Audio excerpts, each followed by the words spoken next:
पंढरपूरसह परिसरामध्ये काल रात्री मोठ्या प्रमाणात पाऊस झाला।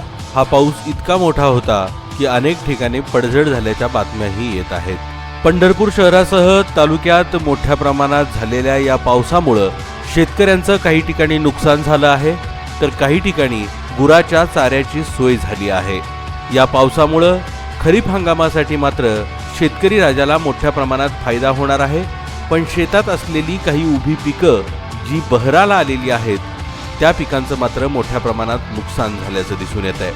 अनेक ठिकाणी वादळी वाऱ्यासह विजांच्या कडकडाटासह हा पाऊस झाल्यानं आंबा पिकाला नुकसान पोचण्याची शक्यता जास्त आहे। यामुळे अनेक ठिकाणच्या आंबा बागांचं नुकसान झालं आहे। पंढरपूर तालुक्यात झालेल्या या दमदार पावसामुळे शहरवासियांमध्ये मात्र आनंदाचं वातावरण होतं। 42 ते 43 डिग्री सेल्सिअसच्या तापमानाचा उकाडा आता माणसांना सहन होत नव्हता। यामध्ये झालेला हा दमदार पाऊस सुखद असा गारवा घेऊन आला, त्यामुळे शहर आणि परिसरात आनंदाचं वातावरण होतं।